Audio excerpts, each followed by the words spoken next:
as we go through our discussion with the Native Hawaiian Gathering Rights Association, they have a great PowerPoint presentation. Let's see, I don't see Leilani in for the Sustainable Molokai.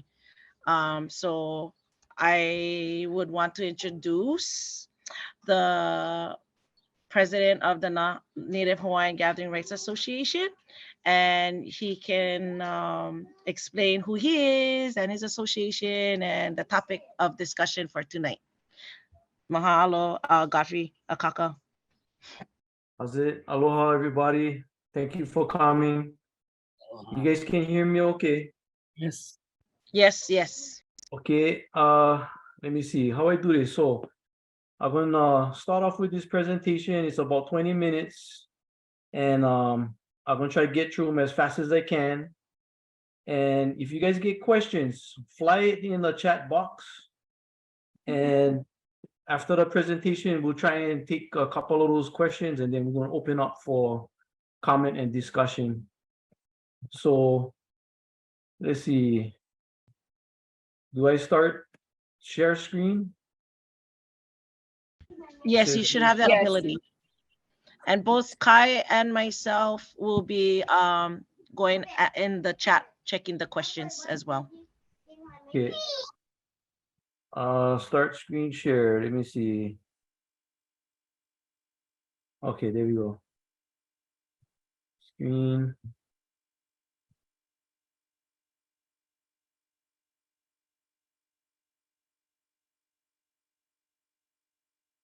As it's coming up, just kind of wanted, there we go. It's up.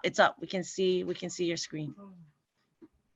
Okay, I just trying to pull out my my Zoom. You know, the Shaw Molokai Mokupuni wanted to partner with Native Hawaiian Gathering Rights Association to raise more awareness and educate, you know, our beneficiaries and those out there to understand what the Holomua is all about. They call themselves Holomua Marine 30 by 30 is all about, and the herbivore management plan. So go ahead, Kaikina, mahalo. Okay, thank you, Uncle Zach, our commissioner, for your volunteering of your personal time and your service for our community. Okay, so also mahalo to Shaw Molokai Mokupuni for hosting this for the Native Hawaiian Gathering Rights Association. So the purpose of this meeting is to provide information regarding a public hearing coming up for DAR's herbivore proposal, meaning proposing more fishing restrictions statewide on subsistence fishermen and commercial fishermen. We, the Native Hawaiian Gathering Rights Association, will not ask for any exemptions, but we, both Kanaka and non-Kanaka, will be opposing the entire herbivore proposal statewide. We believe as Indigenous people and those raised in our cultural practices have managed and maintained a balanced and sustainable ecosystem for generations. Unnecessary rules and regulations attack our cultural practices and create imbalances in our ecosystem. This presentation will explain why. So I just want to, if you guys want to find out more information about our association, you can go on Facebook, Instagram, and because of time, I'm kind of fly through this part. Okay. So this is an effort for all of us fishermen gatherers to get on the same page. That's why we're doing this presentation. This public hearings is coming up. We're all gonna be asked to provide public testimony, and we're also putting together a petition to participate or to oppose. So you will be asked to provide testimony at public hearings, but this presentation is an effort for us to get on the same page, because if you say the wrong thing, it will give the appearance that you accept the rules. We hope that you will join us in this opposition, because it will take numbers to stop it. Although we will never stop the fight, we cannot succeed without working together. The state cannot take away our gathering rights, but they can convince us to give up our rights and teach others to do the same by teaching fishing is bad. The primary excuse that DAR and environmentalists are using to promote herbivore restrictions is to protect marine life, and due to climate change, the coral is bleaching, and the herbivore fish help to promote coral growth. So their theory is to restrict humans from catching fish to save the reef. We are literally up against the environmentalist ideology that man needs to stop fishing from the ocean because fishing is damaging the environment.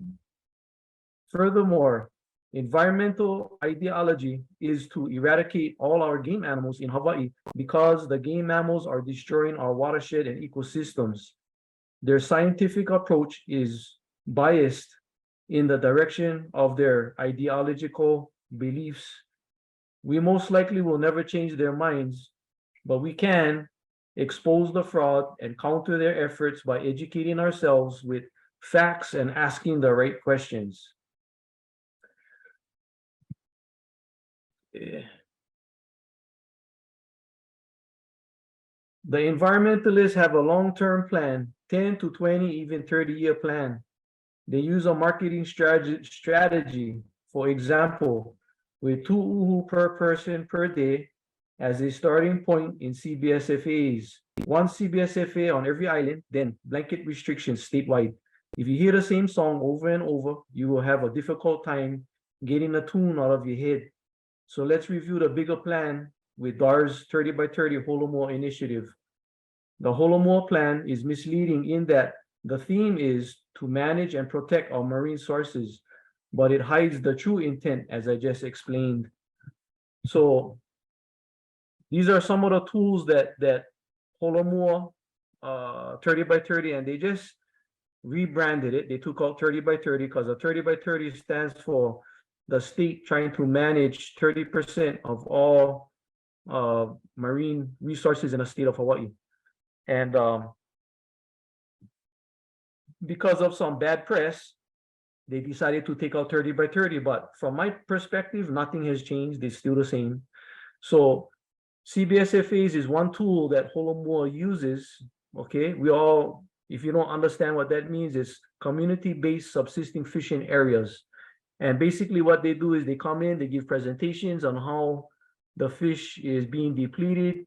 We need to make more fishing regulations to protect the resources for the future generations. And then they get the community to make up additional restrictive rules within their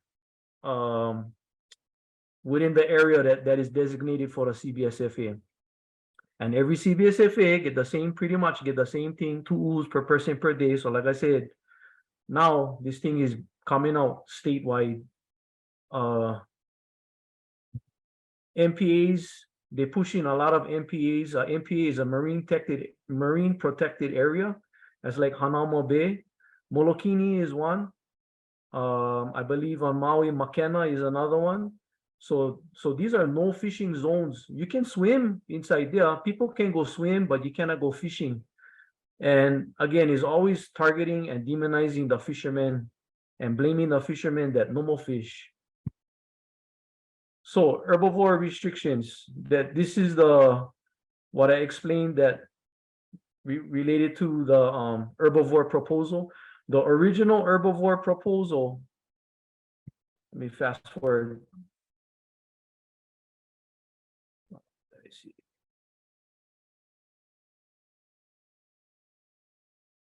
Like I'm missing one slide. Anyway, the original herbivore proposal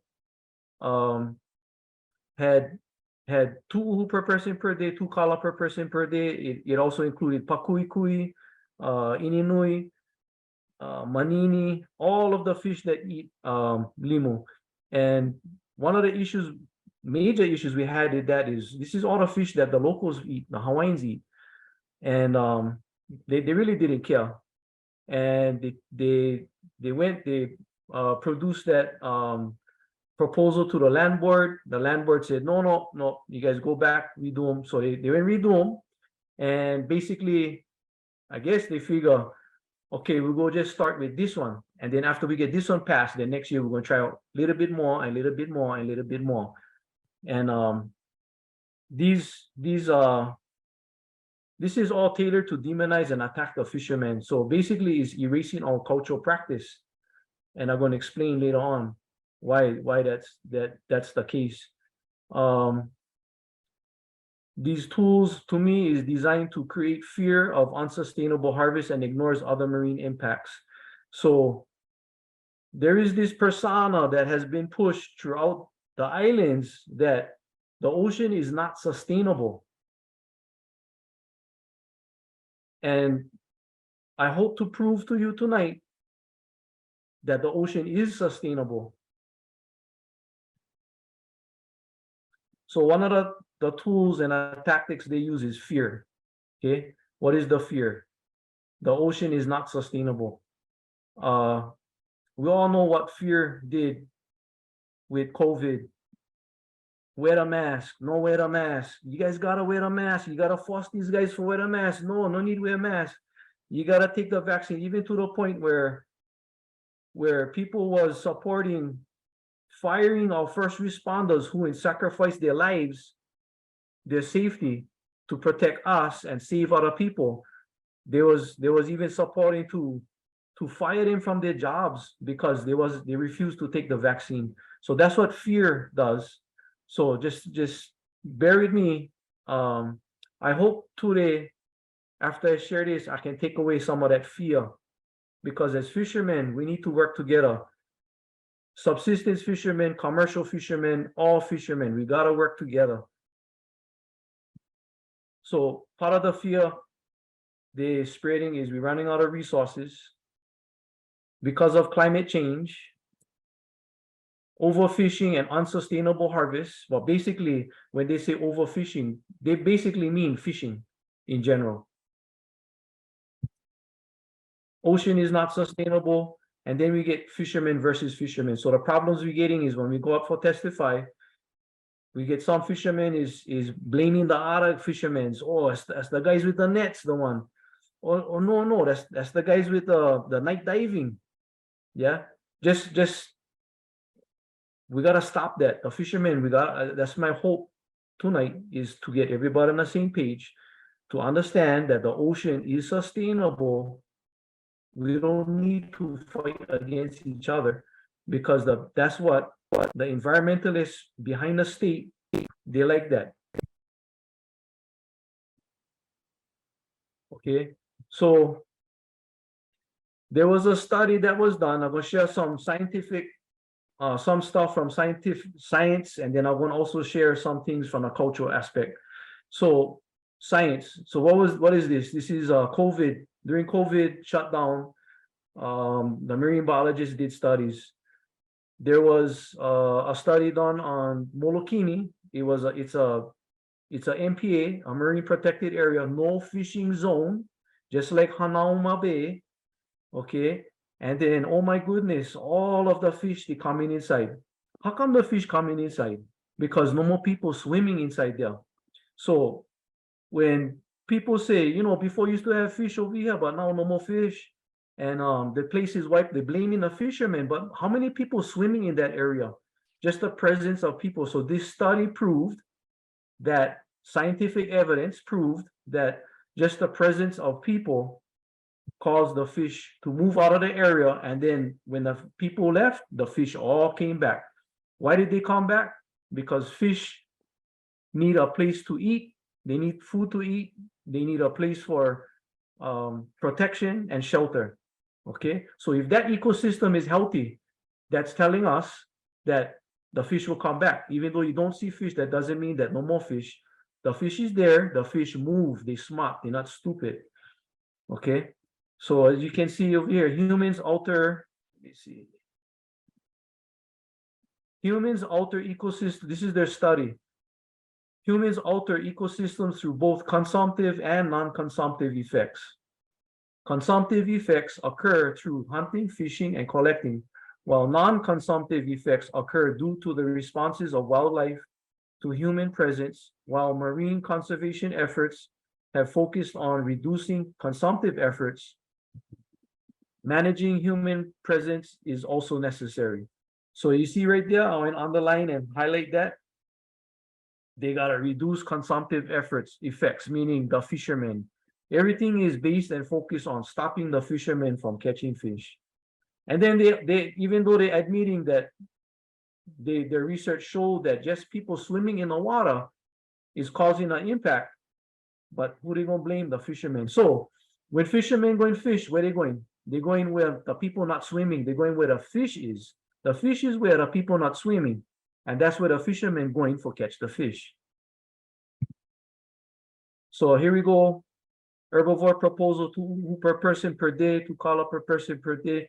No take on a blue. So this is an example of rules with no rhyme or no reason. There's no scientific evidence backing up how or why they came up with this number and how it's going to be fair to families, especially in the Hawaiian culture when we have luau's and we go and we harvest for the families. Usually families, when you have 1 fisherman or 2 fishermen in their family, lucky to have more than 1, and for catching for our kupuna, etc. So you see this no take on a blue uhu. That's going to create a major imbalance. Anytime you target one gender, you're going to create one imbalance. I was never taught by my kupuna, and you can argue that I was taught wrong, but my kupuna never did teach me no catch the blue uhu, because that's the female. The uhu change sex, okay? And we used to catch the blue uhu, but we was always taught that the blue uhu, and this is a fact, is more tough when you cook the blue uhu. So the red one is better to eat. But in reality, when you go fishing, you're going to catch whatever you can to bring the food home to the table. So I'm going to try and zoom in on this right here. I don't know if you can see this. So this is part of the rules of the herbivore proposal. And the Fishers Working Group, in working with DAR, had a problem with this because they did not want the Kona crab. So you can see right here, the repeal the current prohibition on the take of females. This is for Kona crab.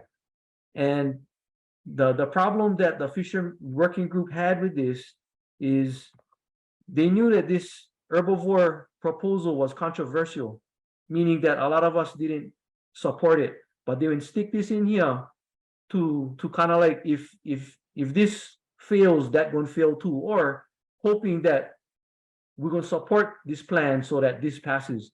But the point that I'm trying to make is the reason why they're opening up the taking of females is because there was a study done in Australia that there was a crash in a lobster population because they only targeted the males, and because there was a limited amount of males, the female lobsters started to lose interest in breeding. So there was a major crash in that industry. So they realized that when they harvest, they gotta harvest balanced, both male and female.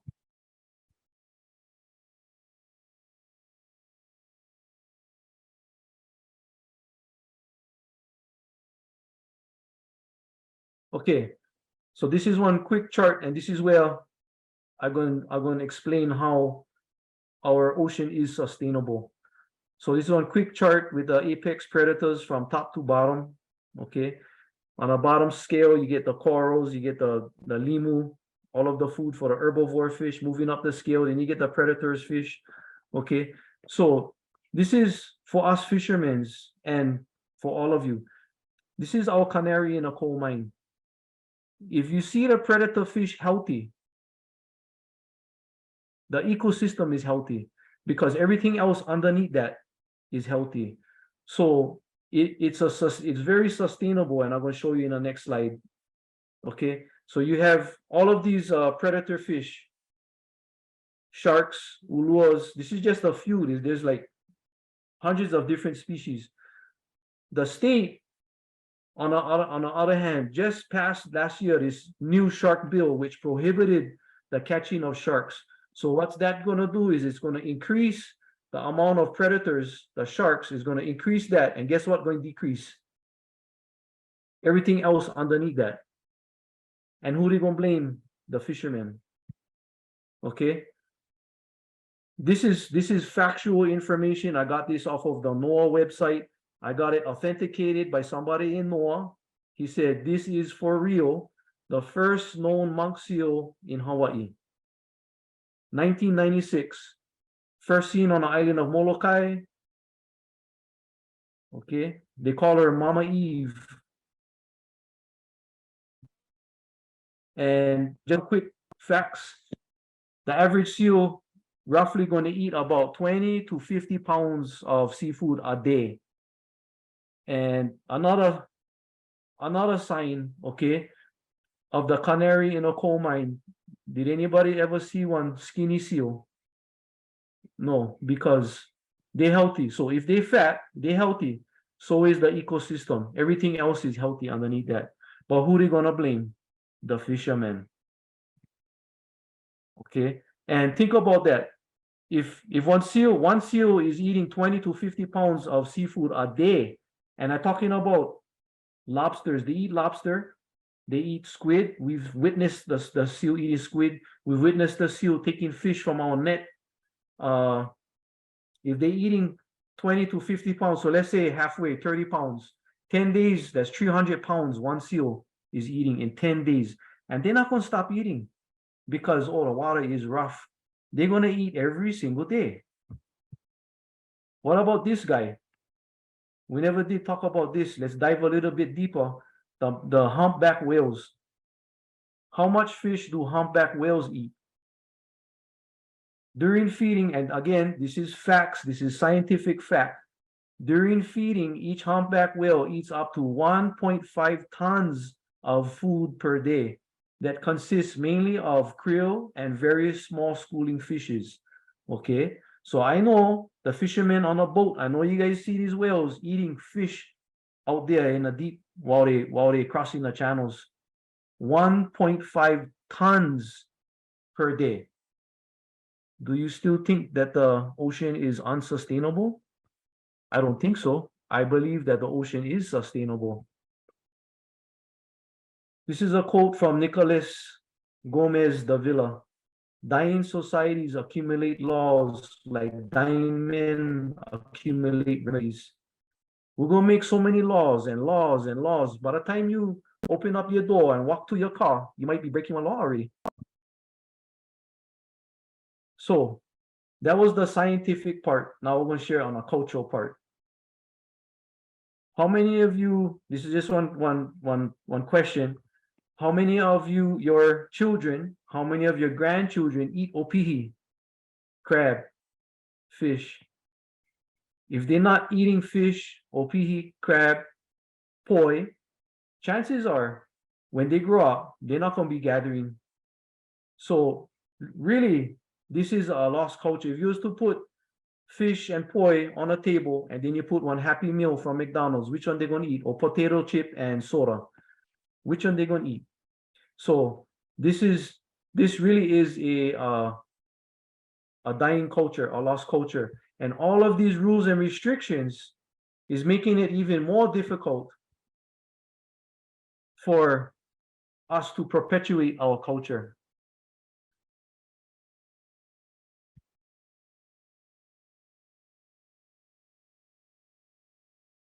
Okay, so this is an example right here.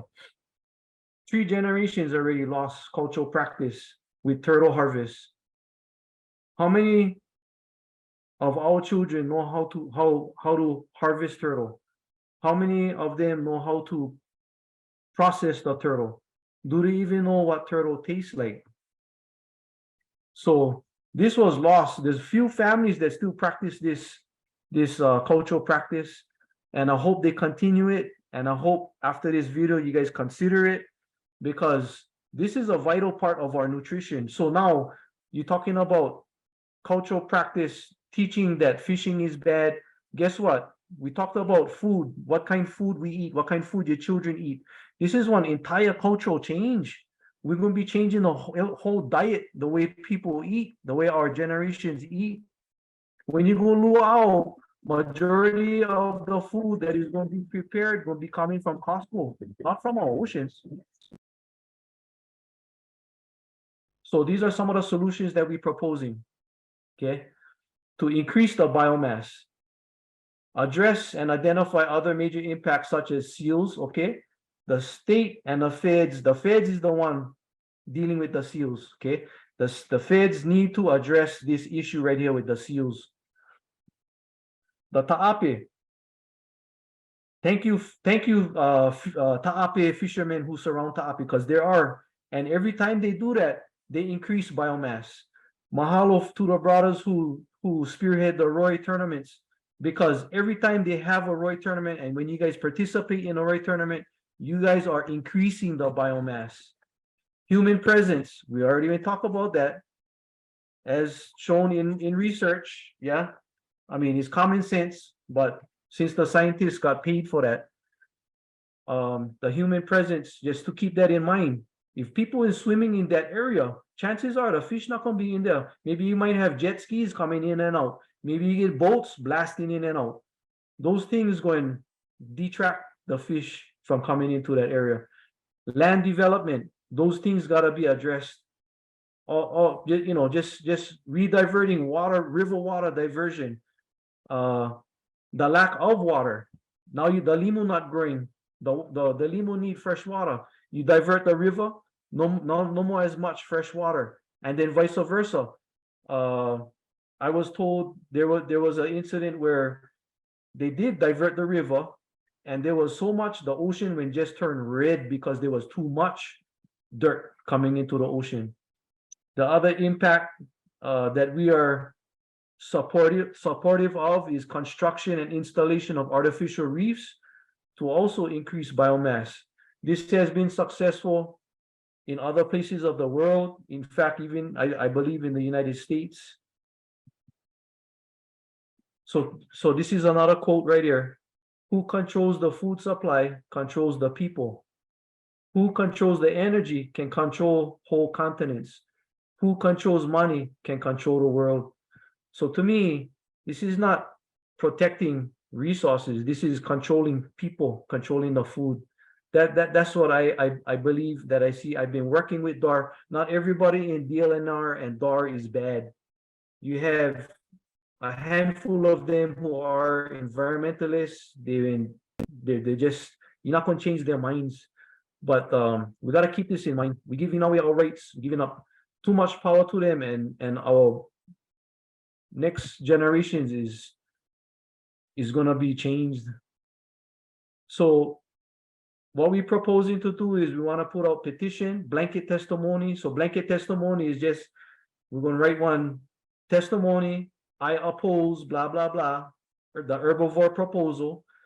Or you want to make your own, you can, but keep in mind that if you say, oh, I oppose this and that, and you know, specify what you're opposing, they're probably going to consider that as, oh, you never oppose them because you never say you're going to oppose. So we have blanket testimony. We just change your name. Everybody who eat fish can participate in that.